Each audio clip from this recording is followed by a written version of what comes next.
நிகழ்ச்சியை பார்த்து கொண்டிருக்கும் ஆன்மீக பெரியோர்களே, உங்கள் அனைவருக்கும் பரமக்குடி ஜோதிடர் கேஜிபி அறிவுலகனின் அன்பு கலந்த வணக்கத்தை தெரிவித்துக் கொள்கின்றேன். நம்ம பொதுவாக வீட்டில் இந்த பூஜை பண்ணுவோம். எல்லாருக்கும் பூஜை பண்ணுறோம் அப்படின்ற விஷயம் தெரியும். எல்லாரோட வீட்லேயும் பூஜை ரூம்னு ஒன்று இருக்கும். அதில் எல்லா விதமான சுவாமி படங்கள் இருக்கும். சில வீடுகளில் சின்ன சின்ன விக்கிரகங்கள் வச்சுருப்பாங்க. அந்த பூஜைகள் பண்ணுற முறைகள் வேறுபடும். ஆனால் பலருக்கு, எல்லாருக்கும் நான் சொல்லலை, நிறைய பேருக்கு பூஜை அப்படின்றது ஏன் பண்ணுறோம், பூஜைனா என்ன அப்படின்ற கேள்விகளை சில பேர்கிட்ட நான் கேட்கும்போது அவங்களுக்கு அதில் ஒரு சின்ன குழப்பம் இருந்தது. அது மட்டும் இல்லை, இந்த சங்கல்பம்னு சொல்கிறாங்களே, அப்படின்னா என்ன, பூஜா சங்கல்பம்னு ஒரு வார்த்தை சொல்கிறாங்களே, அப்படின்னா என்ன அப்படின்னு சில பேர் என்கிட்ட கேட்டாங்க. அந்த கேள்விகளின் அடிப்படையில் எனக்குமே அது குறித்த சந்தேகங்களை நான் சில பேர்கிட்ட கேட்டு தெரிஞ்சுக்கிட்டதன் அடிப்படையில் தான் இதை நான் மற்றவங்களுக்கு சொல்ல வரேன். பொதுவாக பூஜைகள், இந்த பூஜை புனஸ்தானங்கள்னு சொல்கிறாங்கல்ல, ஐதீகங்கள், இதெல்லாம் நம்ம கலாச்சார ரீதியாக பல ஆயிரம் வருஷமாக இருந்துட்டு நமது பாரத தேசத்தில் சனாதன தர்மம் தொட்டு இருக்கிறது. இந்த பூஜை அப்படின்றது பண்ணுறதுக்கு முன்னால் பல உலகங்கள் இருப்பதாக பகவத்கீதை சொல்லுது. இப்போ இந்த பூமி மட்டும் இல்லை அப்படின்றத விஞ்ஞானமும் ஏற்றுக்கொள்கிறது. பூமி போல வேற கிரகங்கள் இருக்கலாம். பூமிக்கு புறவெளியில் ஜோதிட சாஸ்திரம் சொல்ற மாதிரி பல கிரகங்கள் இருக்கின்றன, நட்சத்திரங்கள் இருக்கின்றன, நட்சத்திர மண்டலம், பால்வெளி மண்டலம், இப்படி பல விஷயங்கள் விஞ்ஞானமும் ஒப்புக்கொள்கிறது. இதை பகவத்கீதையில் சொல்லப்பட்டிருக்கிறது. இவை இப்போ நான் சொல்றது எல்லாம் கண்ணுக்கு தெரியக்கூடிய, இரவு நேரத்தில் இப்போ நட்சத்திரம்னா கண்ணுக்கு தெரியும். இரவு நேரத்தில் நிலவுன்ற ஒரு கிரகம் நமக்கு ரொம்ப அருகாமையில் இருக்கிற நம்மளுடைய அந்த துணைக்கோள்னு சொல்லுவோம். அந்த நிலவு அருகாமையில் இருக்கிறதுனால அதுவும் நமக்கு கண்ணுக்கு தெரியும். மற்ற கோள்களை, அதாவது கிரகங்களை கோளரங்கம்னு இருக்கு, பல இடங்களில் இருக்கு. உலகம் முழுக்க பல இடங்களில் விஞ்ஞான ரீதியாக நிறுவியிருக்காங்க. வானவியல் ஆராய்ச்சி மையங்கள்னு சொல்லுவோம். அந்த வானவியல் ஆராய்ச்சி மையங்களில் இந்த கோளரங்கம்ன்ற அந்த அமைப்பு, இந்த டெலஸ்கோப்னு சொல்லுவாங்க, அதில் பல பேர்கள் இருக்கு. அதில் பார்த்து சில கிரகங்களை, இதுதான் அந்த கிரகம்னு பகல்லையும் பார்க்கலாம், இரவுலையும் பார்க்கலாம். அப்படி சில விஷயங்கள் இருக்கு. இப்படி கண்ணுக்கு தெரியாத சில உலகங்கள் இருப்பதாக பகவத்கீதை சொல்லுது. நமது புராண இதிகாசங்கள் சொல்கின்றன. இப்போ உதாரணமா கருட புராணத்தில் சொர்க்கம், நரகம், யமலோகம், பித்ருலோகம், சிவலோகம், விஷ்ணுலோகம், இப்படியெல்லாம் பல உலகங்கள். லோகம்னா உலகம்னு நம்ம பொதுவாக சொல்லுவோம். இது பூமி, நாம் வசிக்கிறதுக்கு பேர் பூமி. இந்த பூமியை உள்ளடக்கிய ஒரு உலகம் இந்த சூரிய மண்டலம்னு சொல்லி மண்டலம்னு சொல்றது. இப்படி பல மண்டலங்கள் சேர்ந்தது ஒரு உலகம். பல உலகங்கள் சேர்ந்தது பிரபஞ்சம். ஆக இந்த பிரபஞ்சத்துக்குள்ள பல உலகங்கள் இருக்கின்றன. அந்த உலகங்களுக்குள் தெரியக்கூடிய அனடாமிக் சயின்ஸ் உலகங்களும் இருக்கின்றன. அட்டாமிக் சயின்ஸ் விஷயங்களும் இருக்கின்றன. அதாவது கண்களால் பார்க்கக்கூடிய, தொடக்கூடிய, உணரக்கூடிய அந்த மாதிரி பண்புகள் கொண்ட ஒரு விஷயத்தை பொருள்னு சொல்கிறோம். நம்ம சின்ன வயசில் விஞ்ஞானத்தில் படிச்சிருக்கோம். பல அணுக்கள் சேர்ந்தது ஒரு மாலிகுல், பல மாலிகுல் சேர்ந்தது ஒரு பொருள் அப்படின்னு படிச்சிருக்கோம். அப்படி ஒரு உலகம், கண்ணுக்கு தெரிந்த உலகங்கள் இருப்பது போலவே கண்ணுக்கு தெரியாத உலகங்களும் இருக்கின்றன.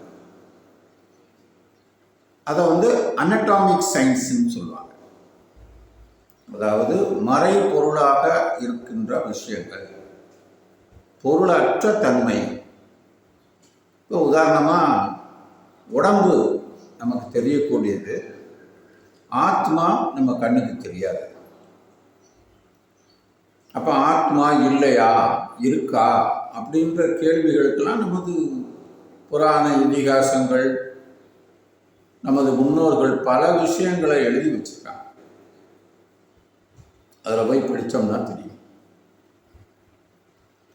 கற்பனைகள் இல்லை, அவங்க அனுபவிச்சதை சொல்லியிருக்கிறாங்க. அதாவது டிரான்சென்டென்டல் மெடிடேஷன், பிளானட்டரி டிராவல்ஸ் அப்படிலாம் சொல்லுவாங்க. இந்த யோக கலைகளில் சொல்லுவாங்க, தியானங்களில் சொல்லுவாங்க. குண்டலினி யோகம், இந்த மாதிரி சக்கரங்களை இயக்கி பல லோக சஞ்சாரங்கள் செஞ்சுருக்கிறாங்க. அப்படிலாம் நமது முன்னோர்கள் பல அற்புத கலைகளை படைத்து வைத்தார். உலகம் முழுக்க இந்த ஆராய்ச்சிகள் நடந்திருக்கின்றன. மொழிகள் வேறாக இருக்கலாம், நிலங்கள் வேறாக இருக்கலாம், ஆனால் எல்லா இடங்களிலும் இந்த பூமியை தாண்டி ஒரு ஆராய்ச்சி இருந்து கொண்டே இருந்திருக்கிறது. அது உள்ளும் புறமும் இருந்திருக்கிறது. அதாவது அகமும் புறமும். அகம் என்றால் உள்ளே, புறம் என்றால் வெளியே. அதனால இதை புறவெளின்னு சொல்றோம். அப்படி இந்த புறவெளியில கண்ணுக்கு தெரியாத சில லோகங்கள் இருக்கின்றன. இப்ப நான் சொன்னேன்ல, பித்ருலோகம், யமலோகம், சொர்க்கலோகம், நரகலோகம், சிவலோகம், விஷ்ணுலோகம், பிரம்மலோகம். அதே மாதிரி தேவலோகம்னு ஒன்று இருக்கு. தேவலோகம். இந்த தேவலோகம் இந்த பூமிக்கு வெளியே இருக்கா, பூமிக்குள்ள இருக்கா, நமக்குள்ள இருக்கா, நமக்கு வெளியில? இந்த ஆராய்ச்சி தனி. இது ஒரு பெரிய ஃபிலாசபிக்கல் எக்ஸ்பிளனேஷன். இதை தியரட்டிக்கலாவோ அல்லது சயின்டிஃபிக்காவோ ப்ரூவ் பண்ண முடியாது. ஆனால் உணர முடியும் சில விஷயத்தை. இப்போ காற்றை உணர முடியும், பார்க்க முடியாது. ஆனால் அதே நேரத்தில் அந்த காற்றிலிருந்து பிரித்தெடுக்கப்பட்ட ஒரு வாயுவை இந்த நிறத்தில், இந்த வாசனையில், இந்த சுவையில் இருக்கும்னு சொல்கிறோங்க. இப்போ நம்ம சின்ன பிள்ளையில படிக்கும்போது லாஃபிங் கேஸ்ன்னு ஒன்று கேள்விப்பட்டிருக்கோம். அந்த வேதியியல் கூடத்தில், அதாவது ஆராய்ச்சி கூடம் ஸ்கூலில் இருக்கும் அல்லது காலேஜில் இருக்கும். அதில் அந்த வாசனையை இது பண்ணோன்னா சிரிச்சுக்கிட்டே இருப்பாங்க. அந்த மாதிரி நம்ம பார்த்துருக்கோம். அது மாதிரி நிறைய வாயுக்கள் கலர் கலராக இருக்கும். ஆனால் இதெல்லாம் ஒன்று சேர்ந்த உடனே ஒரு காற்றுன்ற ஒரு கண்ணுக்கு தெரியாத ஒரு ஃபோர்ஸ், ஒரு சக்தி இருக்கு. பஞ்சபூதங்களில் அதை ஒரு பூதம்னு சொல்கிறோம். பூதம்னா பிரம்மாண்டம்னு அர்த்தம். அப்படி இந்த தேவலோகம்ன்றது கண்ணுக்கு தெரியாத ஒன்றாக இருக்கிறது, எங்கோ இருக்கிறது. அந்த தேவலோகத்தில் இருக்கின்ற அங்க இருக்கிற உயிரினங்கள் அப்படின்னு அதை வச்சுக்கலாம். ஒரு ஆற்றலுக்குள் ஆற்றல் அப்படி வச்சுக்கலாம். இப்ப நம்ம பூமிக்குள் ஆற்றல், பஞ்சபூத தத்துவத்திற்குள் அடங்கக்கூடியவன் மனிதன். அப்போ இந்த மனிதன் மாதிரி அதில் ஒரு நம்மளை விட சூப்பர் பவர் இருக்காங்க.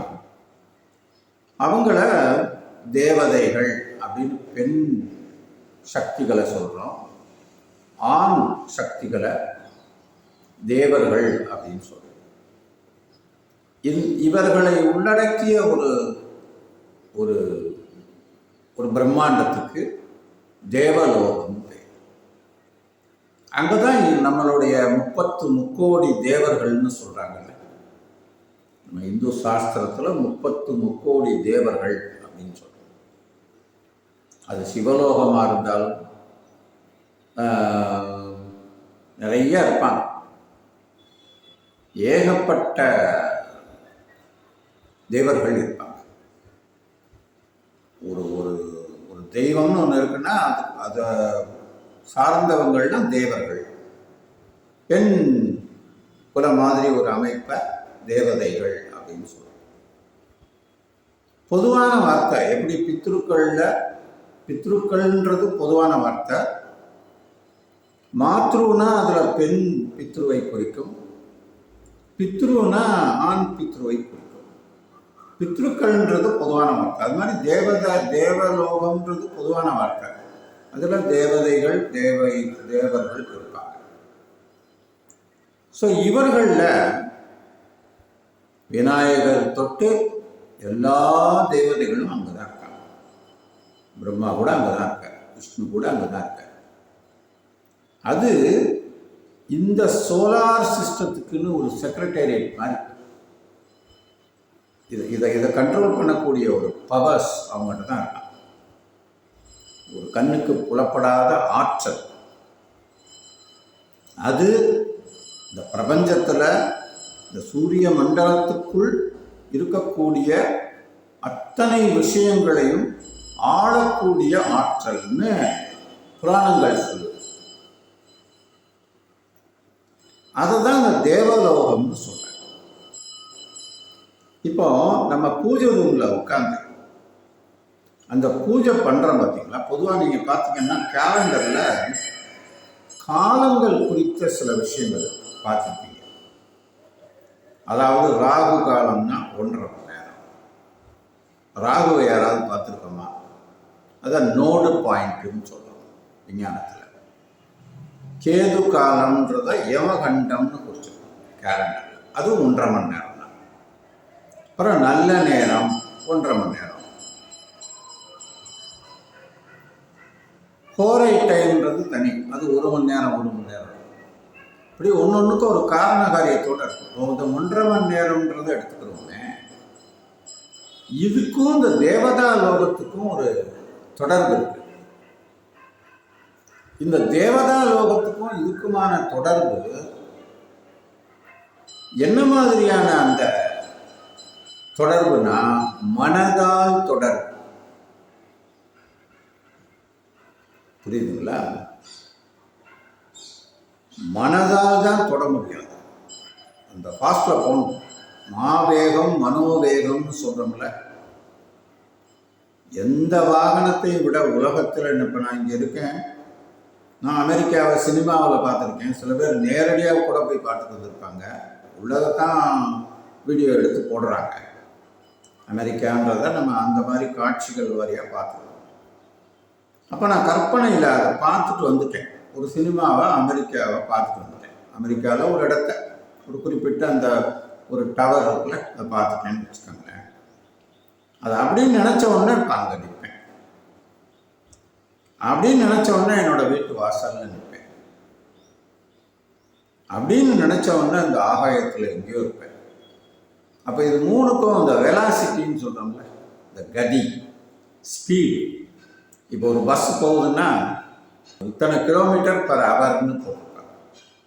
60 கிலோமீட்டரில் போகுது ஸ்பீடில் அப்படின்னா என்ன அர்த்தம்?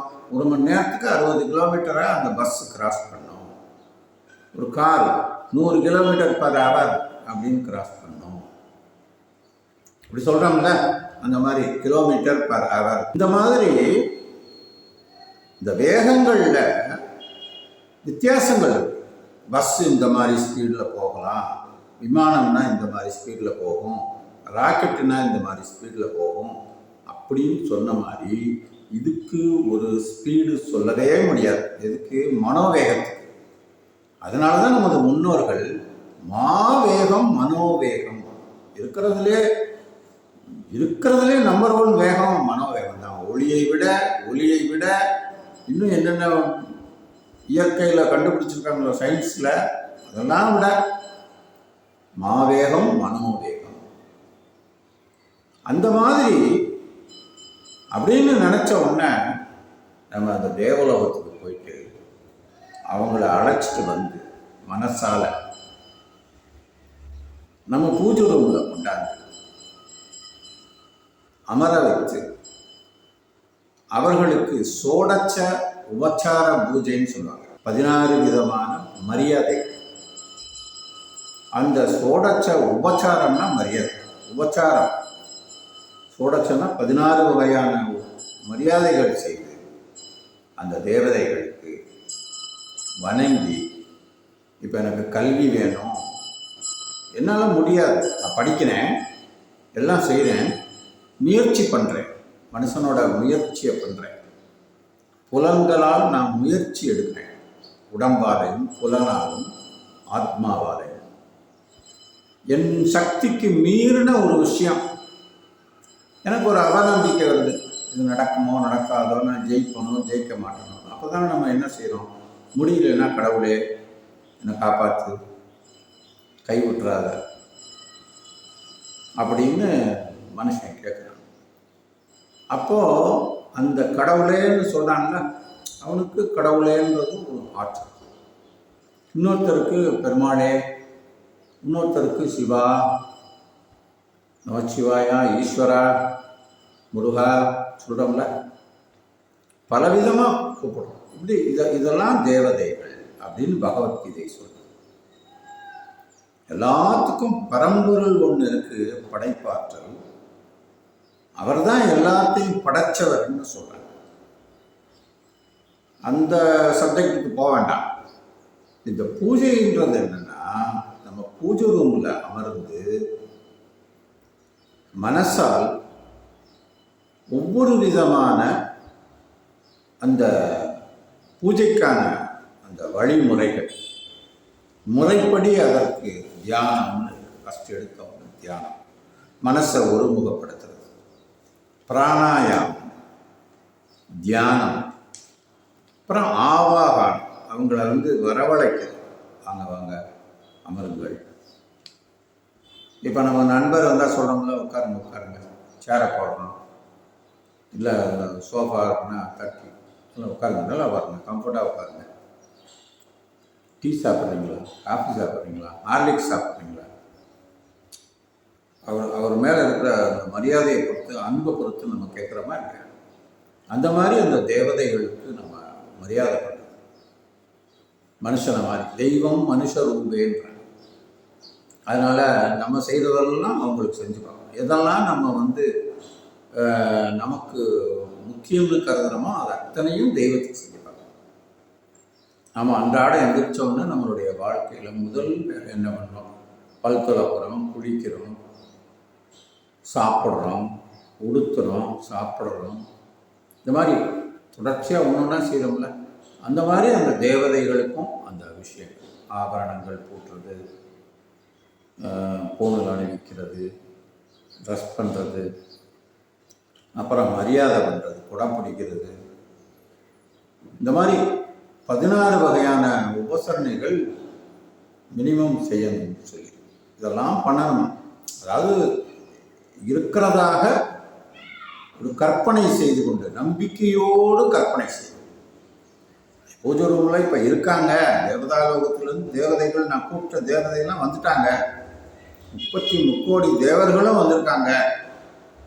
அவங்கள நான் இந்த விஷயத்துக்காண்டி கூப்பிட்ருக்கேன், எனக்கு இந்த விஷயத்தை கொடுங்க. இப்போ சரஸ்வதி இருக்குன்னா சரஸ்வதிக்கான அந்த மந்திரங்களை சொல்லி சரஸ்வதிக்கான தனி பூஜை, அது தனி. பொதுவான விஷயம் இந்த சங்கல்பம். அப்போ சங்கல்பம் பண்ணும்போது இந்த தேவதாலோகத்துக்கு இருக்கக்கூடிய தேவதைகளுக்கு நான் யாரு அப்படின்னு என்னோட ஆத்மாவோட ஐடென்டிட்டியை சொல்லணும். அப்போ கடவுள்கிட்ட நான் எப்படி என்னோட அட்ரஸ் சொல்கிறது? இப்போ அரசாங்கத்தில் நான் ஆதார் அட்டையை கொடுக்கலாம், என்னோட பேன் கார்டை கொடுக்கலாம், என்னோட அட்ரஸ் ப்ரூஃபை கொடுக்கலாம், என்னோட ஃபோட்டோவை கொடுக்கலாம். ஆத்மாவுக்கு என்ன ஐடென்டிட்டி? பல பிறவிகள் இருக்குன்றாங்க. அப்போ அந்த ஐடென்டிட்டியை கொடுக்கும்போது எப்படி கொடுக்க சொல்கிறாங்கன்னா, அதை தான் இந்த பகவத்கீதையில் அந்த 30வது செய்யுள் விபூதி யோகத்தில் பகவான் கிருஷ்ணர் அர்ஜுனனுக்கு சொல்கிறார், கடவுள்னா யாருன்னு தேடாத, நான் எங்கேயும் இல்லை, காலமாக நான் இருக்கிறேன் அப்படின்ட்டு. பல வீடியோக்களில் நான் பேசியிருக்கேன், என்னால் இந்த இடத்துலையும் அதை சொல்லணுன்றதுக்காக சொல்கிறேன். காலமாக நான் இருக்கிறேன், நான் தான் காலம், வேற யாரும் இல்லை, காலம்தான் கடவுள்.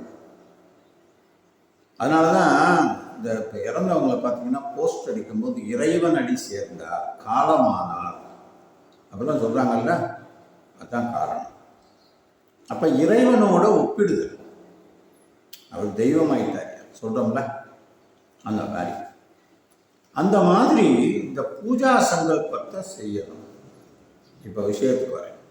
அந்த பூஜை பண்ணும்போது அந்த பூஜா சங்கல்பத்தை நம்ம செய்யும்போது அந்த பூஜா சங்கல்பம் பொதுவாக சம்ஸ்கிருதத்தில் ஒரு சின்னதாக அந்த சங்கல்பம் இருக்கும்.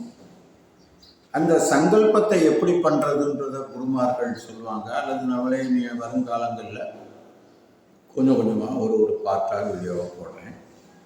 ஏன்னா இதுவே ரொம்ப நீளமாக போயிட்டுது.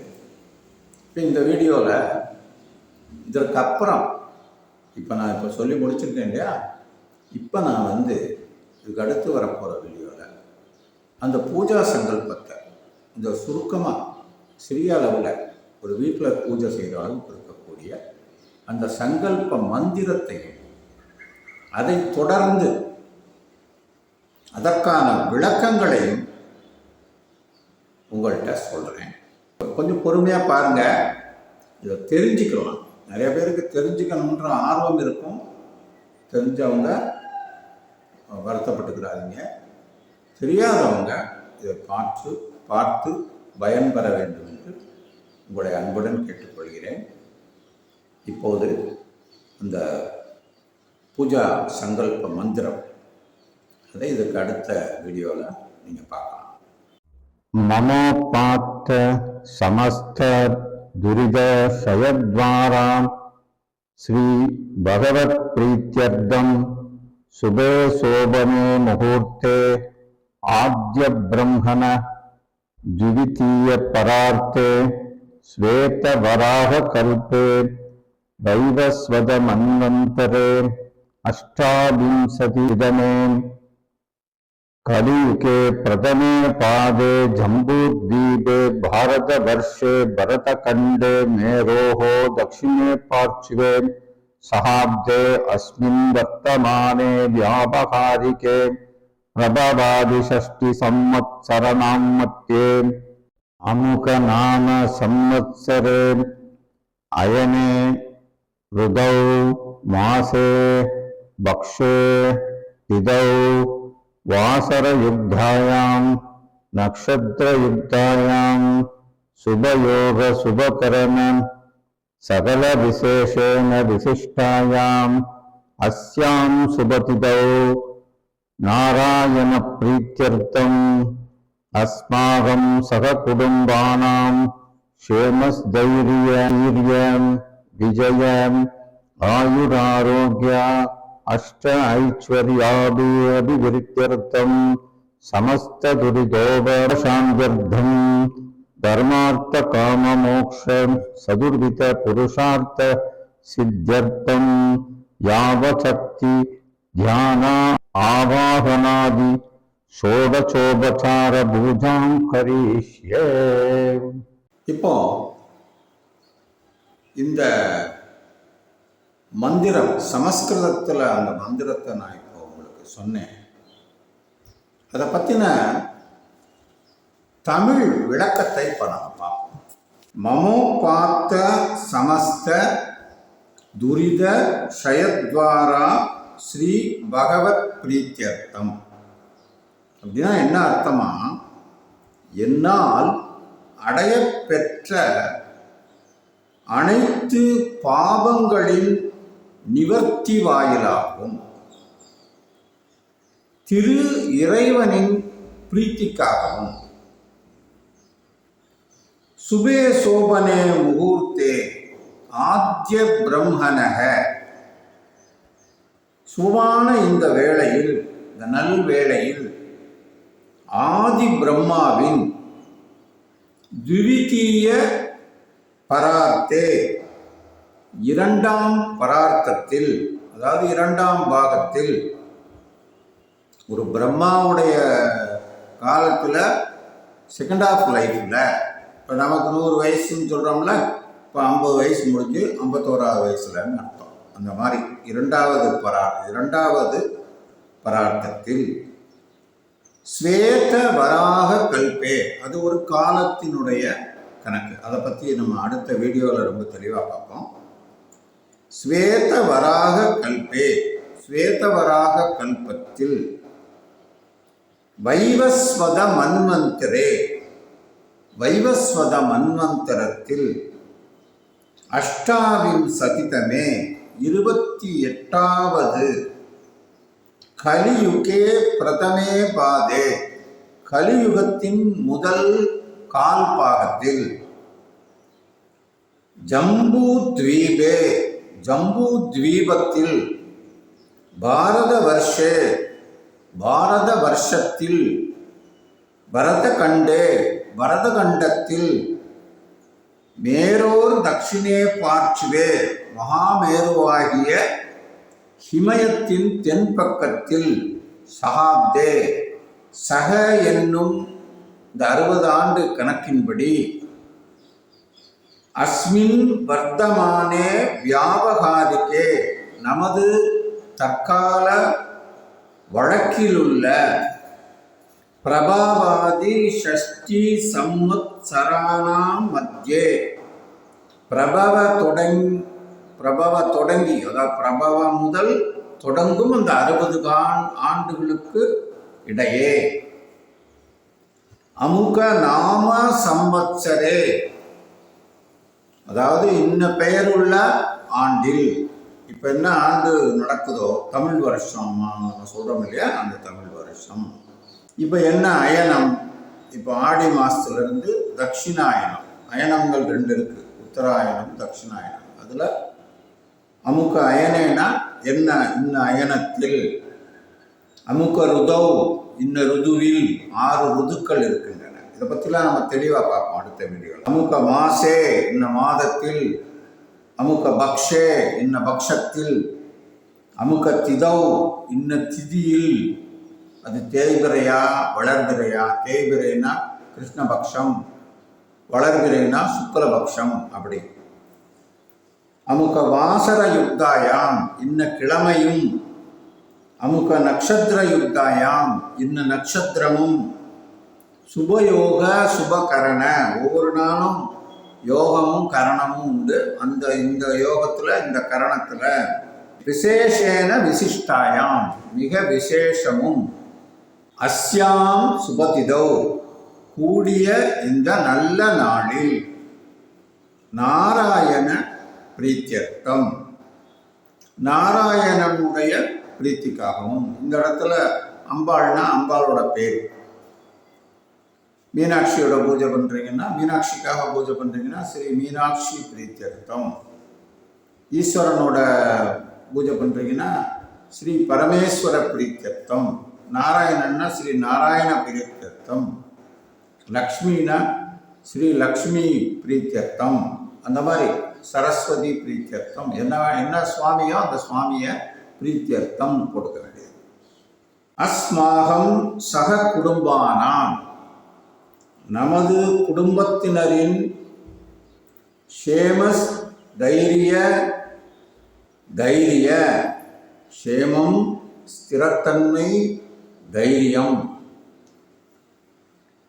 வீரிய விஜய ஆயுர் ஆரோக்கிய, வீரம் வெற்றி வியாதியற்ற ஆயுள், அஷ்ட ஐஸ்வர்ய அபிவிருத்தியார்த்தம் 8 செல்வங்கள் பெருகும் பொருட்டும் சமஸ்த துரிதோப சாந்தியர்த்தம் அனைத்து பாவங்கள் விலகும் பொருட்டும் தர்மார்த்த காம மோக்ஷ சதுர்வித அறம் பொருள் இன்பம் வீடு ஆகிய 4 வகை புருஷார்த்த சித்தியர்த்தம் பேறுகள் கிட்டவும் யாவ சக்தி தியானாவாகனாதி சக்திக்கேற்ப தியானம் ஆவாகனம் கூடிய சோடச்சோபச்சார பூஜாம் கரிஷ்யே 16 வகை உபச்சாரங்களுடன் இந்த பூஜை செய்யப்படுகிறது அப்படின்னு அந்த பூஜையில் இந்த சங்கல்பத்தை முதல்ல சொல்றோம். இதற்கு அடுத்த போல எந்த பூஜையாக இருந்தாலும் அந்த பூஜையில் முதல்ல எடுத்தோம்னா விநாயகர் பூஜை சொல்றாங்க. இப்போ இந்த ஆவாகனம் சொல்றோம்ல, இந்த ஆவாகனம்னா விநாயகரை தான் ஆவாகனம் பண்ணுவாங்க முதல்ல. ஏன்னா அவர் தான் சீஃப் செக்ரட்டரி. அந்த தேவலோகம்னு சொல்லக்கூடிய அந்த சூரிய மண்டலத்தினுடைய அந்த செக்ரட்டேரியட் இருக்குல்ல, அதில் சீஃப் செக்ரட்டரி விநாயகர் தான். அவர் வந்துட்டா எல்லாரும் வந்துடுவாங்க, 33 கோடி தேவர்களும் வந்துடுவாங்க. அதனால தான் விநாயகரை எந்த பூஜையிலையோ, ஹோம பூஜையோ எந்த பூஜை நல்லது கெட்டது எல்லா பூஜையிலையுமே நமது சனாதன தர்மத்தின்படி விநாயகர் பூஜை தான் முதல்ல பண்ணாங்க. அதுதான் அது காரணம். அவர் வந்தால் எல்லாரும் வந்ததாக அர்த்தம், அல்லது எல்லாரும் வந்துடுவாங்கன்னு அர்த்தம். அப்போ அவர்கிட்ட தான் நம்ம கோரிக்கையை வைக்கிறோம், அவரை முன்னிறுத்தி தான் கோரிக்கை வைக்கிறோம். நம்மளால் முடியாத விஷயத்தை நீங்கள் பண்ணி கொடுங்க அப்படின்னு கேட்குறோம், நமக்கு மிஞ்சின சக்தி. அப்போ விதிப்படி தான் அவங்களும் செய்ய முடியும், விதிப்படி தான் நம்மளும் கேட்க முடியும். விதியை நம்ம அறிய முடியாது, ஆனால் அவங்க அறிஞ்சு வச்சிருப்பாங்க. அதனால நம்ம கேட்குறோம், கேட்குற இடத்துல நம்ம இருக்கோம். நம்ம விதியவே அவங்க தெரிஞ்சு வச்சவங்கன்றதுனால அவங்க கொடுக்குற இடத்துல இருக்காங்க. இதுதான் இந்த சக்தி தான் நம்ம ரெண்டுக்கும் உள்ள வித்தியாசம். தேவதைகளுக்கும் தேவர்களுக்கும் தேவலோகத்துக்கும் பூமிக்கும் உள்ள வித்தியாசம் இதுதான். ஒன்றை ஒன்று ஆட்கொள்ளும் தன்மை கொண்டது தான் இயற்கை. இப்படி பல்வேறு ஆற்றல்கள் இருக்கின்றன. அதில் இந்த ஒரு ஆற்றல் தெய்வ சக்தின்னு சொல்றோம். ஆனால் அதே நேரத்தில் தெய்வத்தால் ஆகாதெனினும் முயற்சி தன்மை வருத்த கூலி தரும் அப்படின்னு சொல்லியிருக்காரு வள்ளுவர். தெய்வமே கைவிட்டா கூட ஒரு முயற்சியை விடாத, ஏன்னா உன் முயற்சிக்கேற்ற பலன் கண்டிப்பாக உனக்கு கிடைக்கும் அப்படின்னு சொல்லியிருக்காரு. அதனால பகவத்கீதையிலையும் அப்படிதான் சொல்றாரு. பகவான் கிருஷ்ணர் என்ன சொல்றாரு, கடமையை செய், பலனை எதிர்பாராதேன்றார் அவர். இவர் சொல்றாரு முயற்சி பண்ணு, உனக்கு கண்டிப்பா அதுக்குரிய பலன் கிடைக்கும்ன்றார். அவர் சொல்றாரு பலனை கூட நீ எதிர்பார்க்காத, முயற்சியை கைவிடாதேன்றார் பகவான். எனவே அவங்க 2 பேருமே மனிதர்களுக்கு உரிய விஷயங்களை தான் சொல்லியிருக்கிறாங்க. நாம் அதை புரிஞ்சு விதியை மதியால் வெல்லும் வழியால் முயலலாம் என்பதே இதன் நோக்கம். எனவே இந்த நிகழ்ச்சியினுடைய தொடர்ச்சி, இதற்கு அடுத்த பாகத்திலே இன்னும் இதை பற்றி கொஞ்சம் விரிவாக பேசலாம். இது உங்களுக்கு பிடிச்சிருக்கா அப்படின்றத கமெண்ட்ல சொல்லுங்க, மறக்காம கமெண்ட்ல சொல்லுங்க. பிடிக்கலைன்னா அடுத்த வீடியோ போடலை, பிடிக்குதுன்னா அடுத்த வீடியோ போடுறேன். நன்றி, வணக்கம்.